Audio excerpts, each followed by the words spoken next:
Hi, it's John, and welcome to the channel. It is 3:10 a.m., Tuesday, July the 22nd, and yes, I've got my big blue mug of coffee. I've got the lights turned off and behind me this morning. I thought it was appropriate for the early hour, and you're probably wondering, what the hell am I doing recording a video at about 10 minutes after 3 in the morning?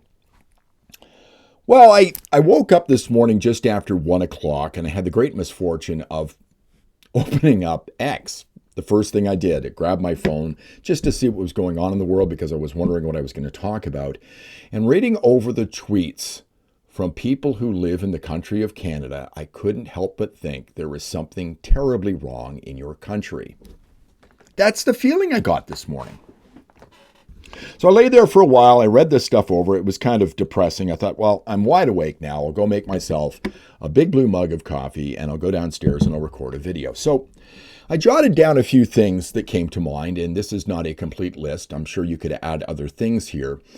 But these are just things that I noticed online and have come to mind over the last little while that show how messed up your country of Canada really is. You know, we have a new government that is sitting out the summer. They should be in Parliament right now, working out all the problems that the country has, particularly when we're in the biggest crisis of our lifetime, according to your Prime Minister, Mark Carney. We are facing the biggest crisis of our lifetimes.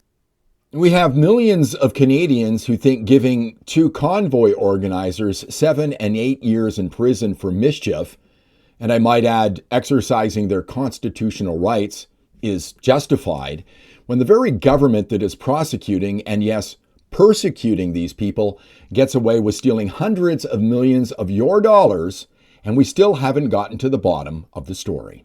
What is this green slush fund, and why are we here today? Well, the Liberal government is obstructing justice by refusing to turn over documents to the RCMP showing that Liberal appointed managers used the green slush fund to pay nearly $400 million to companies that they owned.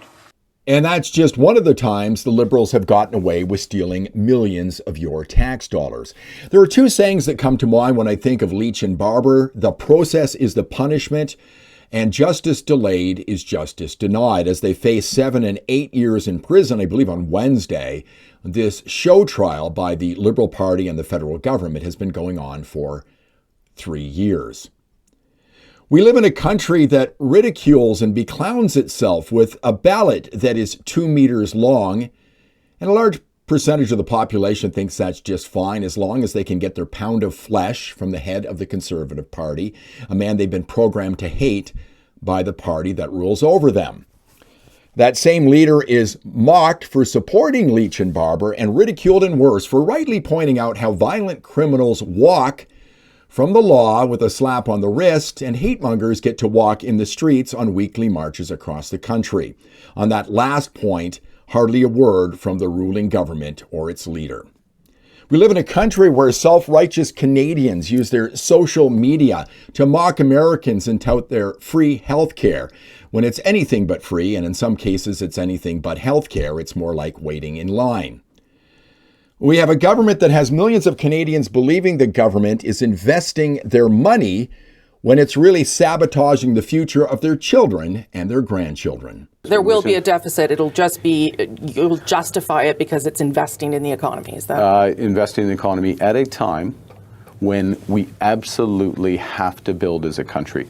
You live in a country that continues to support a gender ideology that harms children while the rest of the world is backing away from the barbarity. You live in a country where young people don't ever think they're going to own a home as home prices rise. A problem exacerbated by an influx of immigrants, both legal and illegal. A problem the Liberal Party doesn't seem to want to fix because they keep inviting more people here. And we live in a country that will not commit to digging up the trillions of dollars beneath our feet as its strongest province continues to beg for the opportunity.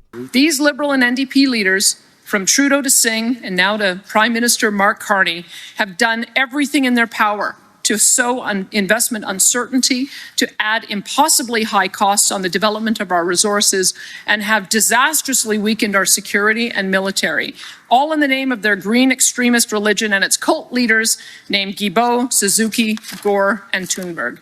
You live in a country where people are voting against their best interests by being brainwashed with stupid slogans and gestures like elbows up. Elbows up! Elbows up! Elbows up! Elbows up! You live in a country where you focus on hating the other side when you should be focusing on the party that is the root of all the problems here. Do you ever get the feeling you're being manipulated? I do.